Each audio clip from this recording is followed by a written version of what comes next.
I should have known something was wrong when Jake stopped asking for ice cream. My 6-year-old son had always been obsessed with frozen treats.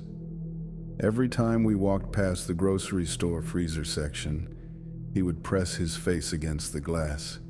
His eyes would light up like Christmas morning. But 3 weeks ago, something changed.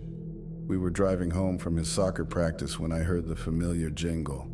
The ice cream truck was parked at the end of our street. Its cheerful tune played the same melody it had for months. "Want to get a popsicle, buddy?" I asked, glancing at Jake in the rearview mirror. He shook his head. His small hands gripped his soccer ball tighter. "No thanks, Dad." I pulled into our driveway, confused. Jake never turned down ice cream. Ever. I figured he was just tired from running around for 2 hours. The next day, I tried again. We were at Miller Park, and the ice cream truck pulled up near the playground.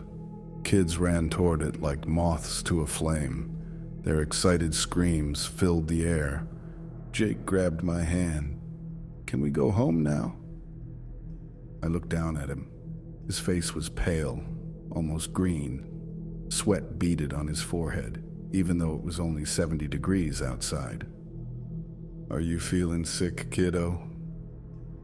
"I just don't want ice cream anymore."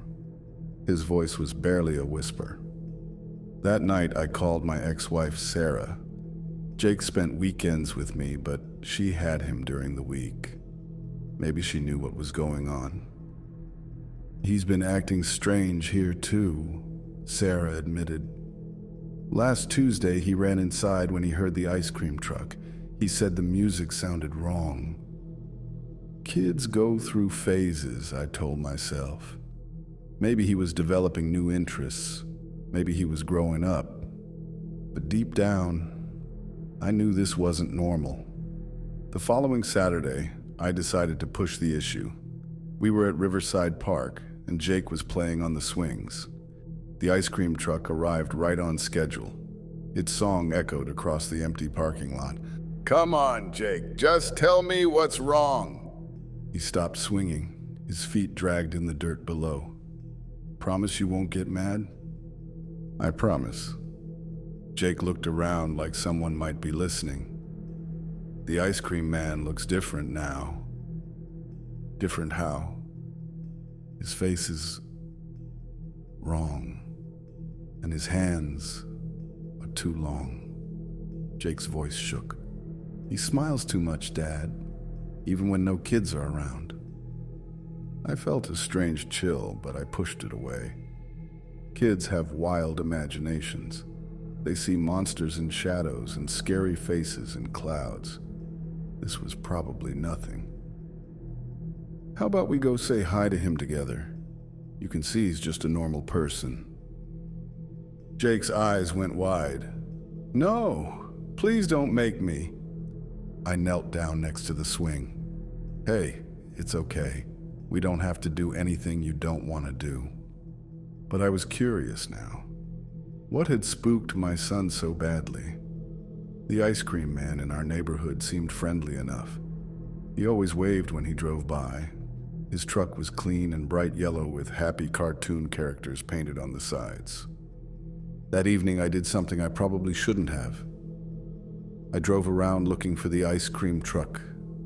I found it parked behind the old gas station on 5th Street. The vendor was loading supplies from a white van. I parked across the street and watched. The man looked completely normal to me. Average height, maybe 40 years old. He wore a clean white uniform and a paper hat. Nothing seemed off about him at all. When he finished loading, he noticed me watching. He waved and smiled. I waved back and drove home. 2 weeks passed. Jake still refused to go near any ice cream truck. He would hide in the bathroom when he heard the music. Sarah was getting worried too. "Maybe we should take him to see Dr. Martinez," she suggested during one of our phone calls. Dr. Martinez was Jake's pediatrician. He was good with kids and might be able to help us understand what was happening. But before I could make an appointment, something else happened. I was mowing the lawn on Sunday morning when my neighbor Carol walked over. She looked upset about something. "Did you hear about the Wilson boy?" she asked. The Wilsons lived 3 streets over. Their son Marcus was about Jake's age. "What about him?" "He's been missing since Friday night. Police think he might have wandered off, but..." Carol lowered her voice. "His mom said he was acting strange before he disappeared, scared of something." My stomach dropped. Scared of what? She wouldn't say exactly, but apparently he'd been having nightmares about ice cream trucks. I turned off the mower. Ice cream trucks? I know it sounds crazy, but she mentioned that Marcus had been avoiding the ice cream man for weeks. Then Friday night he snuck out of the house around midnight. They found his bedroom window open. That afternoon I called Sarah. We agreed that Jake should stay with me for a few extra days. Something was happening in our town, and I wanted to keep him close. Jake seemed relieved when I picked him up. He hugged me tighter than usual. "Dad, can we go somewhere far away for a while?" "What do you mean, buddy?" "Somewhere the ice cream truck doesn't go." I decided to drive to the lake outside of town. We spent the day fishing and skipping rocks. Jake seemed more relaxed than he'd been in weeks, but as the sun started to set, I heard something that made my stomach turn. Faint music was drifting across the water. The ice cream truck melody, but it sounded slower than usual, almost like a funeral song. Jake heard it too. He dropped his fishing pole and grabbed my arm. "We have to go. Right now." I looked across the lake. On the far shore, I could see a yellow truck parked near the boat ramp. Even from that distance, something about it looked wrong. The colors seemed too bright, like they were glowing. We packed up quickly and drove home. Jake didn't speak during the entire trip. He kept checking the mirrors like something might be following us. That night, I couldn't sleep. I kept thinking about Marcus Wilson and the other strange things that had been happening. Jake wasn't making this up. Something was definitely wrong with the ice cream vendor in our town. Around 2 in the morning, I heard music outside. I looked out my bedroom window and saw the ice cream truck parked under the streetlight, but no one was driving it. The cab was empty. The music played for 10 minutes, then stopped. The truck drove away by itself. I must have been dreaming. That was the only explanation that made sense. But when I went outside the next morning, there were tire tracks in the street, fresh ones. I called the police that afternoon. Officer Jenkins listened to my story with a patient expression. He probably thought I was losing my mind. "Mr. Rodriguez, we've had a few calls about the ice cream truck, mostly from parents saying their kids are scared, but we haven't found any evidence of wrongdoing." "What about Marcus Wilson?" "Still missing, but there's no connection to any ice cream vendor. Trust me, we've checked." After Officer Jenkins left, I decided to do some investigating on my own.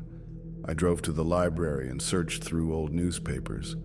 What I found made my hands shake. 3 years ago, a child had disappeared from a town 50 miles north of us. The parents mentioned that their daughter had been afraid of the local ice cream truck before she vanished. 2 years ago, the same thing happened in a different town. Another missing child, another ice cream truck. Last year, it was a boy named David from a suburb to the west.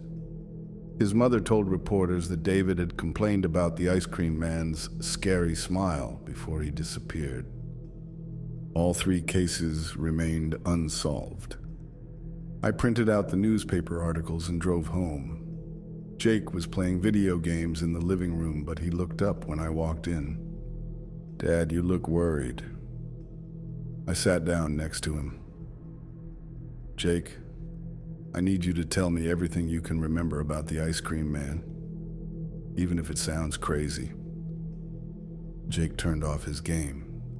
You believe me now? I believe you. He took a deep breath. It started about a month ago. The ice cream truck came to our street like always. But when I looked at the man inside, his face was different. Different how? His skin looked loose, like it didn't fit right, and his eyes were too big for his head.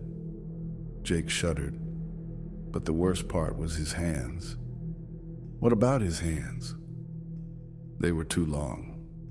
His fingers went down past his knees when he stood up, and they moved wrong like they had extra joints. I tried to stay calm. Did anyone else see this? I don't think so. When other kids looked at him, he seemed normal. But when I looked, Jake trailed off. What happened when you looked? He would stare right at me, and he would smile with too many teeth. Way too many teeth. That night, I barely slept. Every sound outside made me check the windows, but the ice cream truck didn't come back. The next morning, I called Sarah and told her everything. She was quiet for a long time after I finished. Sarah, are you still there? I'm here. I had a strange dream last night. What kind of dream? I dreamed that Jake was calling for help.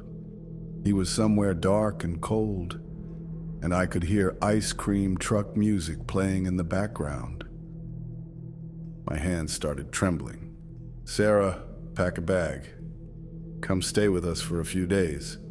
Why? Because I think something is going to happen, and I don't want Jake to be alone. Sarah arrived that afternoon. We spent the evening talking about what to do next. Should we call the FBI? Should we leave town? Should we try to find the ice cream truck ourselves? Jake listened from the hallway. I knew he was scared, but he was trying to be brave for us. Around 8 o'clock, we heard the music. It was louder than usual, and it seemed to be coming from multiple directions at once. Jake ran to me and buried his face in my chest. He's coming, Dad. He's coming for me. The music got closer. I looked out the front window and saw 3 ice cream trucks coming down our street. They moved in perfect formation, like they were connected by invisible strings. That's impossible, Sarah whispered. The truck stopped in front of our house. The music continued playing, but now it sounded distorted, like the melody was playing backwards. A man got out of the middle truck. From a distance, he looked normal, but as he walked closer to our house, I could see what Jake had been talking about. His uniform hung loose on his frame. His arms were too long for his body, and when he smiled, I counted at least 40 teeth. He knocked on our front door. 3 slow, deliberate knocks. "Hello, Rodriguez family," he called out.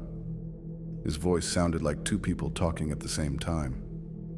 "I have a special treat for Jake today." Jake started crying. "Don't open it, Dad. Please don't open it." I held him tighter. "I won't. I promise." The knocking continued. "Jake is my favorite customer. I've been saving something very special just for him."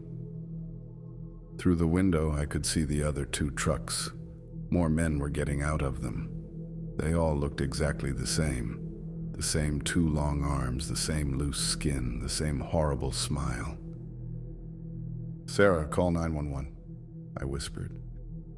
She was already dialing, but when she put the phone to her ear, there was no dial tone. The line was dead. "We know you're in there, Jake," the voice continued. "Why don't you come outside? I have strawberry ice cream. Your favorite." Jake had never liked strawberry ice cream. He was allergic to strawberries. But somehow, this thing knew his name and where he lived. The knocking stopped. For a moment, everything was quiet. Then I heard footsteps on the roof. Something was walking around up there. Multiple somethings. The footsteps were too light to be human, but too heavy to be animals. "The windows," Sarah said. "Check all the windows." I ran through the house, making sure every window was locked. In the kitchen, I saw one of the ice cream men standing in our backyard. He was just standing there, staring at the house. His head turned to follow me as I moved past the window. It turned too far, like an owl's head. No human neck could bend that way. I grabbed a knife from the kitchen drawer. It wasn't much, but it made me feel slightly better. When I got back to the living room, Sarah was holding Jake on the couch. She had turned on every light in the house. "They're surrounding us," she said. "I can see them through the front windows." I looked outside. She was right. There were now 6 ice cream men standing in our yard. They all looked identical. They all had the same twisted smile. "What do they want?" Jake asked. Before I could answer, one of them spoke. His voice came from everywhere at once, like he was using a speaker system. "We want you to come with us, Jake. We want to show you where we make the ice cream." "No," Jake said firmly. "I don't want to go. But you haven't tried our special flavor yet. It's made just for children like you. Children who can see us for what we really are." I didn't like the sound of that. "What do you mean, children like him?" The ice cream man nearest to our window pressed his face against the glass. His breath fogged up the surface. "Some children have a gift. They can see past our disguises. Jake is very special." "Go away," I shouted. "Leave us alone." "We can't do that. Jake has seen too much. He knows our secret." Sarah stood up. "What secret?" "We're not really ice cream men," the voice said with a laugh that made my skin crawl. "We're something much older, much hungrier." The lights in our house started flickering. The power was going out, section by section. "Dad, I'm scared," Jake whispered. "It's going to be okay, buddy.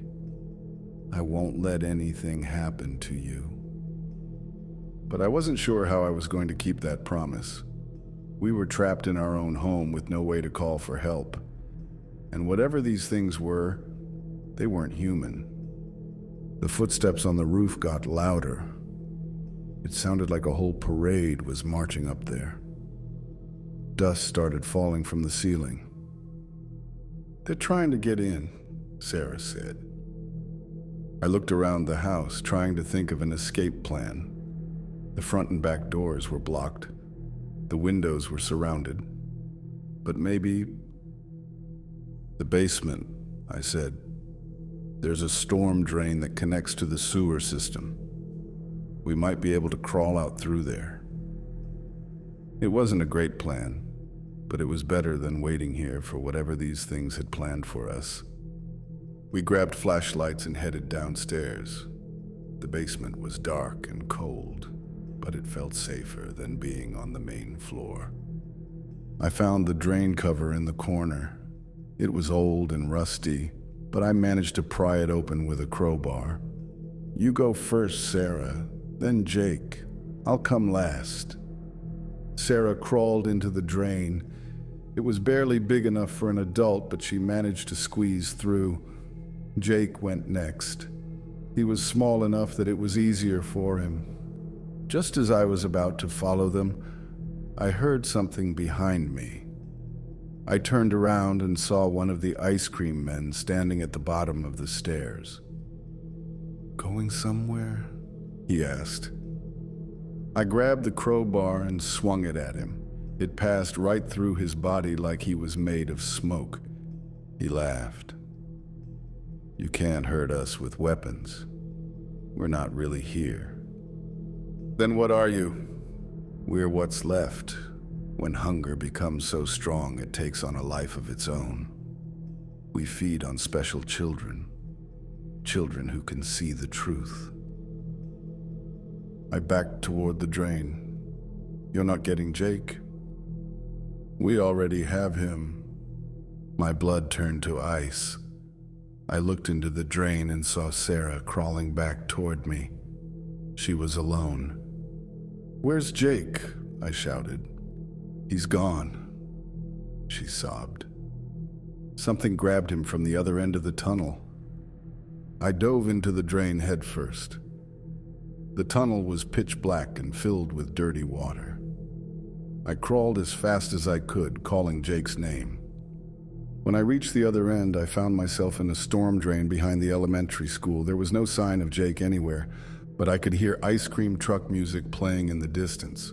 I climbed out of the drain and ran toward the sound. It was coming from the school parking lot.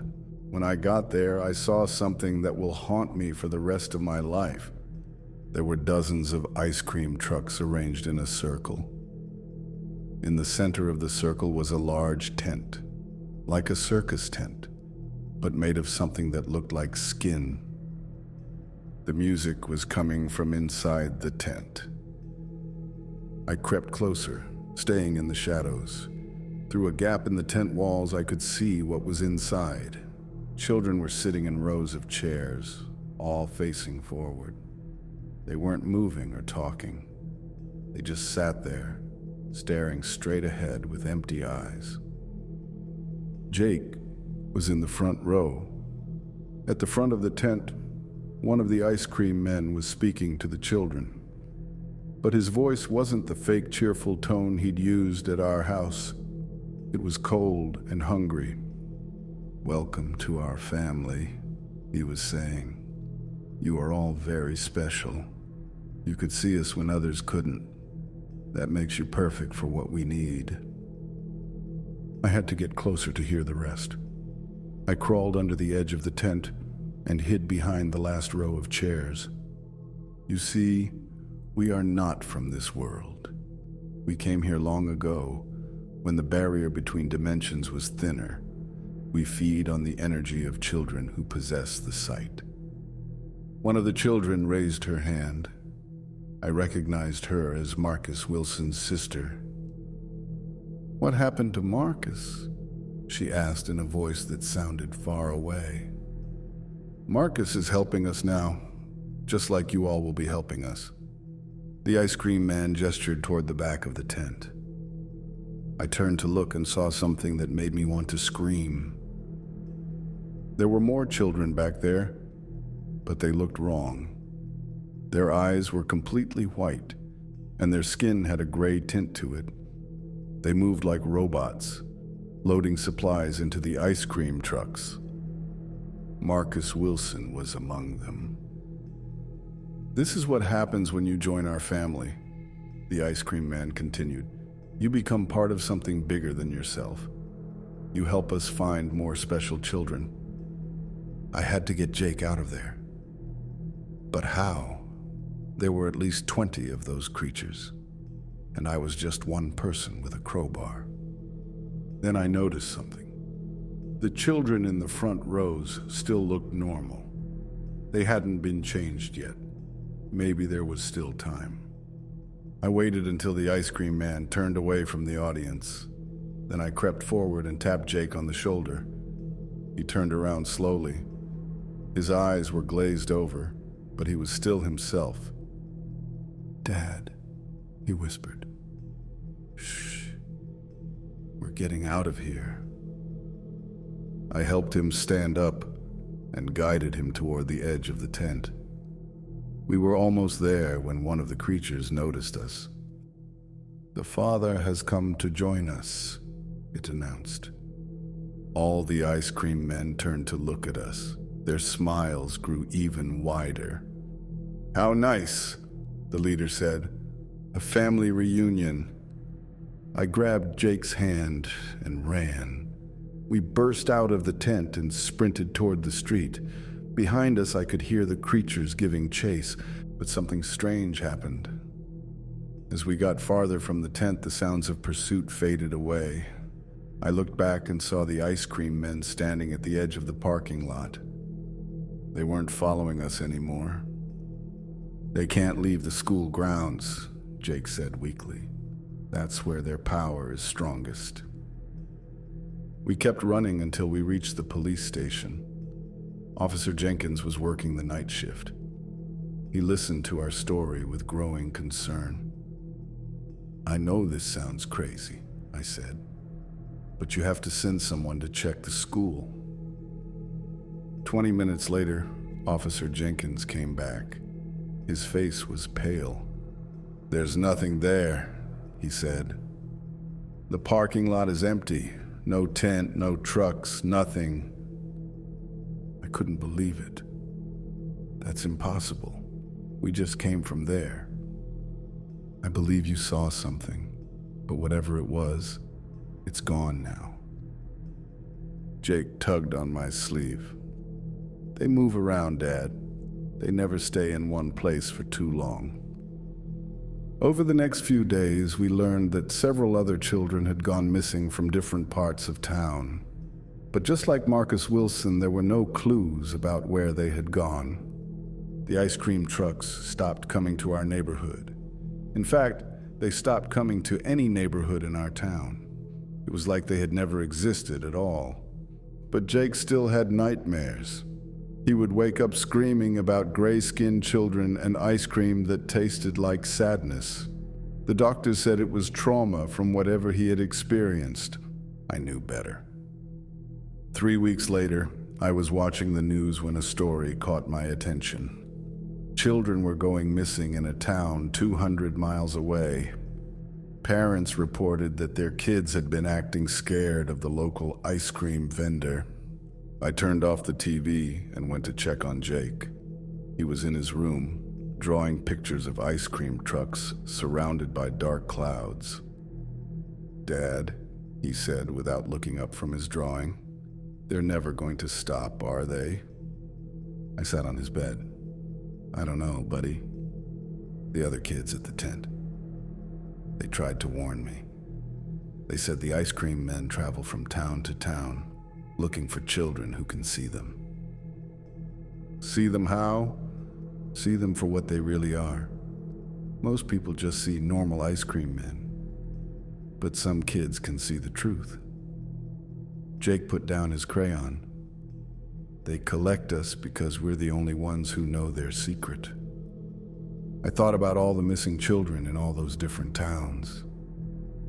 How many families were going through what we had been through?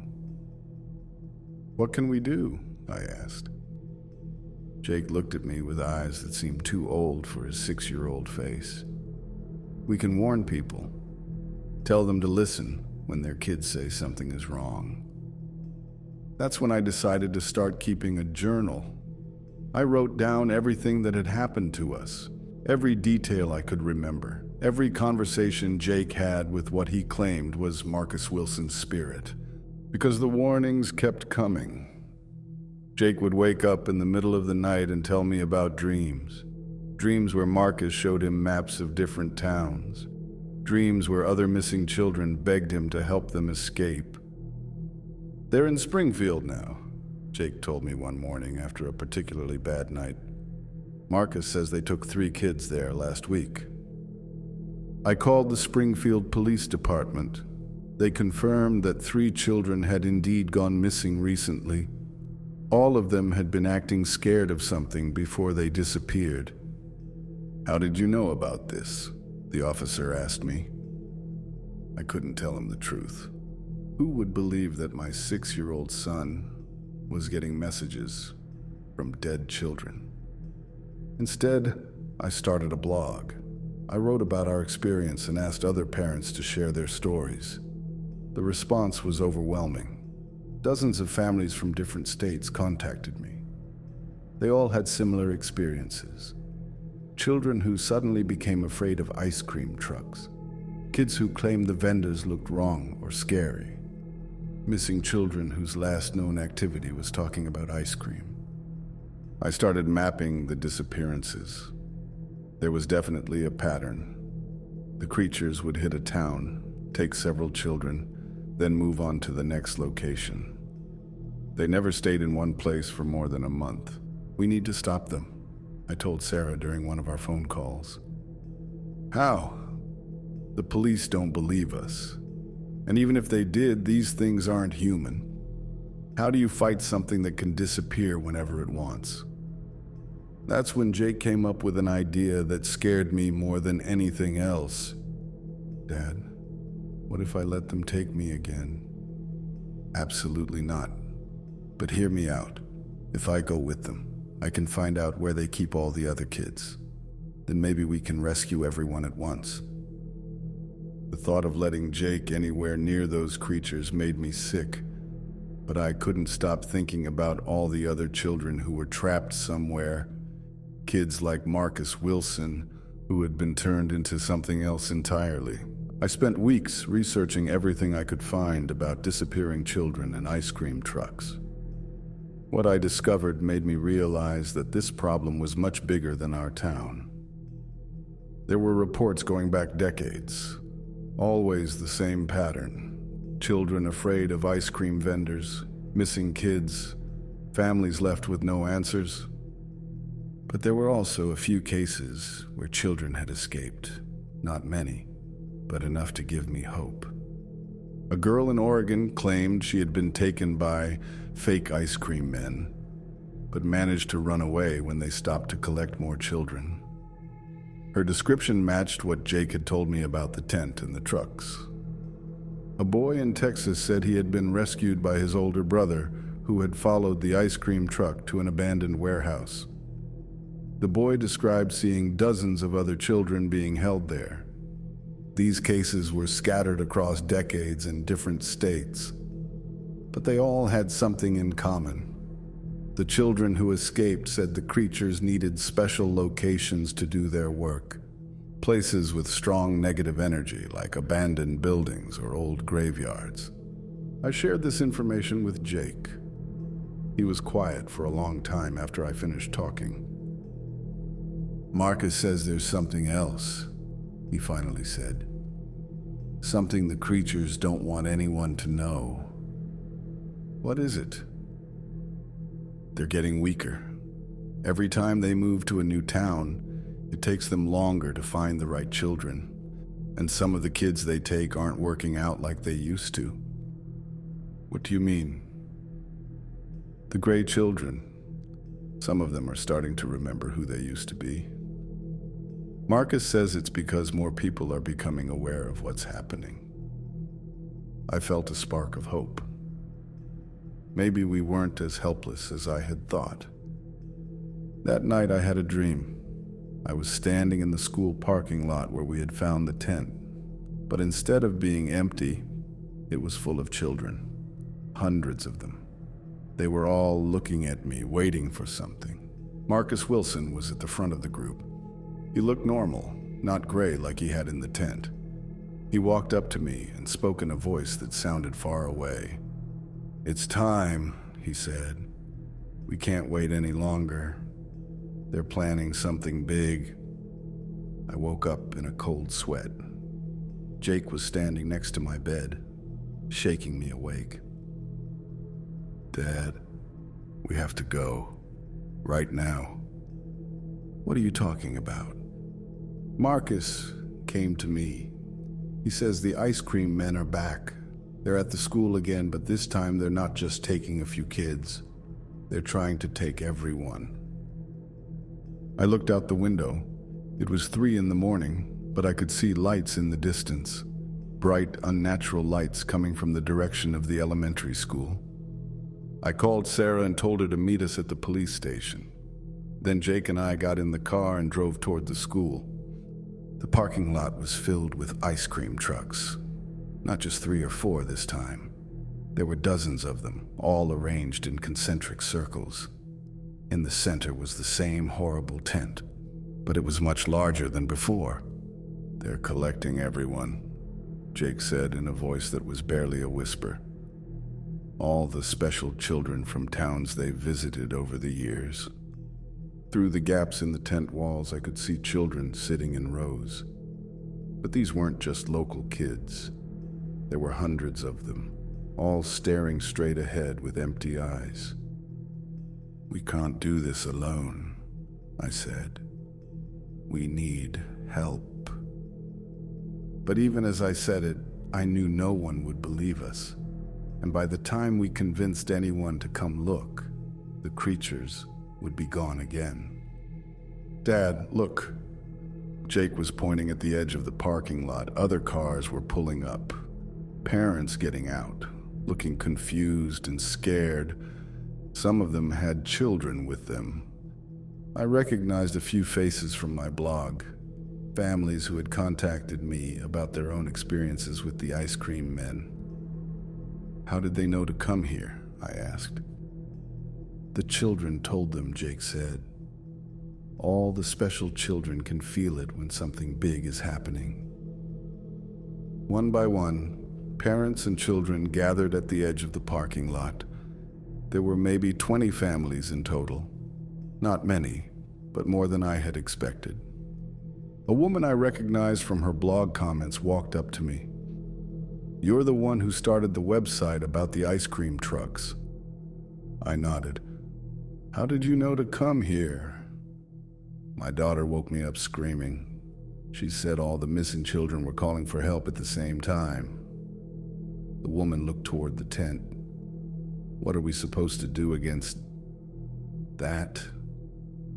I didn't have an answer, but Jake stepped forward.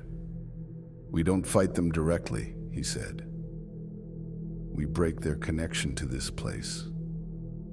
"What do you mean?" "The creatures need special locations to do their work, but they also need the children to believe they're powerless. If enough of us stop being afraid, if we all see them for what they really are, they lose their strength." It sounded crazy, but looking around at all the other families, I realized we didn't have any other choice. "What do we need to do?" I asked. Jake walked closer to the tent. The other children followed him. Slowly, the parents moved forward too. "Everyone hold hands," Jake said, "and think about the missing children. Think about bringing them home." We formed a circle around the ice cream trucks. 20 families, maybe 50 people total, all holding hands and focusing on the same thing. At first, nothing happened. The creatures continued moving in and out of the tent, going about their business. Then one of the children in the tent turned around. She looked right at us through the tent wall. Her eyes weren't empty anymore. More children started turning around. They began standing up from their chairs. The ice cream men noticed immediately. They started moving faster, trying to get the children to sit back down, but it wasn't working. "Keep concentrating," Jake said. "It's working." Inside the tent, chaos was breaking out. Children were remembering who they were. The gray-skinned ones were shaking their heads like they were waking up from a long sleep. The ice cream men started screaming, but their voices sounded different now. Less human, more like angry animals. Then the tent began to collapse. The fake skin walls started dissolving like smoke. The ice cream trucks flickered in and out of existence. Some of them disappeared entirely. Children came running out of the tent, dozens of them, all looking confused but very much alive. Parents from our circle broke free to grab their kids. I saw Marcus Wilson stumble out of the collapsing tent. His skin was still gray, but his eyes were clear. He looked around until he spotted his parents in our group. "Mom," he called out. "Dad?" Mrs. Wilson broke into tears. She ran to her son and wrapped him in her arms. Slowly, the gray color started fading from his skin. More families were reuniting. Children who had been missing for months or even years were finding their parents. It was like watching a miracle happen. But the ice cream men weren't giving up without a fight. The remaining creatures gathered in the center of the parking lot. They linked their two long arms together and started chanting in a language I didn't recognize. "They're trying to open a portal," Jake said, "to escape back to wherever they came from." A dark crack appeared in the air above the creatures. It grew larger and larger, like a wound in reality itself. "If they get away, they'll just do this somewhere else," one of the other parents said. Jake let go of my hand and walked toward the creatures. "Jake, no!" But he didn't stop. He walked right up to the circle of ice cream men and looked them straight in their horrible faces. "You can't have us anymore," he said in a clear, strong voice. "We're not afraid of you." The creatures tried to grab him with their long arms, but their hands passed right through him, like he was made of air. "You only have power over us if we believe you do," Jake continued. "But we know the truth now. You're nothing but hungry shadows, and shadows disappear when you shine light on them." The crack in the air started closing. The ice cream men looked panicked. They tried to run toward the portal, but they were moving too slowly. One by one, they began to fade away. Their horrible smiles dissolved first, then their two long arms, then the rest of their bodies. The last one to disappear was the leader. He looked right at Jake with those oversized eyes. "This isn't over," he hissed. "There are others like us. They will come for the special children eventually." "Then we'll be ready for them," Jake said. The creature vanished. The portal snapped shut. The remaining ice cream trucks dissolved into nothing. We were left standing in an empty parking lot with dozens of rescued children and their families. The police arrived 20 minutes later. Officer Jenkins took one look at all the reunited families and shook his head. "I don't know what happened here tonight," he said, "but I'm not going to ask too many questions." Over the next few weeks, the rescued children slowly readjusted to normal life. Some of them had been missing for years, but they didn't seem to have aged at all. The doctors couldn't explain it. Marcus Wilson made a full recovery. The gray color faded from his skin completely, and he started acting like a normal kid again. But he still remembered everything that had happened to him. The ice cream men weren't the only ones, he told me during one of our conversations. There are other creatures out there. Different kinds, but just as dangerous. "What do you mean?"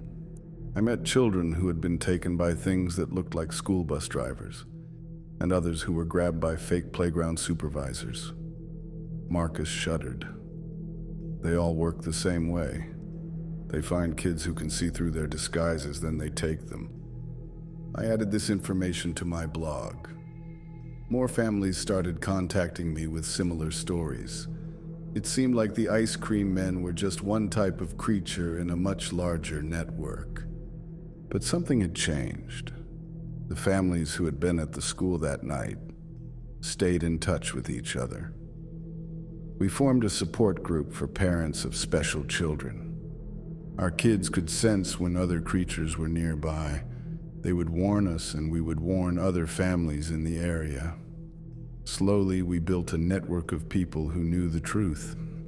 The disappearances didn't stop completely, but they became much less common. The creatures were more careful now. They knew that people were watching for them. Jake still has dreams about missing children. But now, instead of just warning me, he helps coordinate rescue efforts. He works with other special children to track down the creatures and free their prisoners.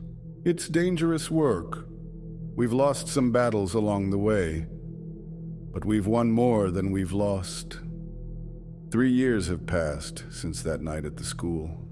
Jake is 9 now, and he's become something of a leader among the special children. He's taught dozens of kids how to see through the creatures' disguises and how to resist their influence. Sarah and I got back together.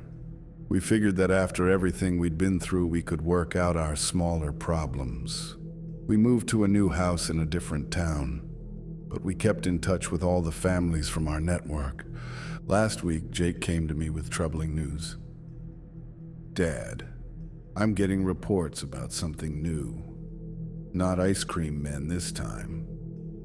What kind of something? Fake teachers.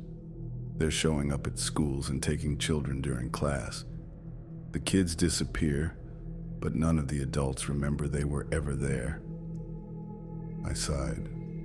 It never ends, but at least now we know how to fight back. Where?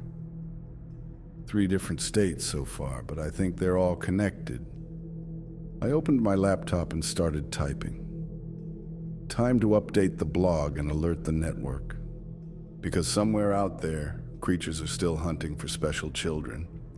They're still trying to feed on innocence and fear. But they're not facing helpless families anymore. They're facing parents who know the truth and children who refuse to be victims. The ice cream men taught us something important. Monsters lose their power when you stop being afraid of them. And we're not afraid anymore. That's why I'm telling you this story. Not to scare you, but to prepare you. If your child ever starts acting afraid of someone who should be trustworthy, listen to them. If they tell you something looks wrong about a teacher, a bus driver, or yes, an ice cream vendor, take them seriously.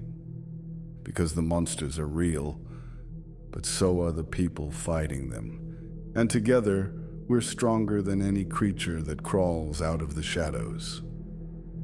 The next time you hear that cheerful ice cream truck melody, take a close look at the person behind the wheel. If something seems off, even if you can't explain what it is, trust that feeling. Your child's life might depend on it. But remember, you're not powerless. None of us are. The creatures want us to feel alone and helpless. They want us to think we can't fight back. They're wrong.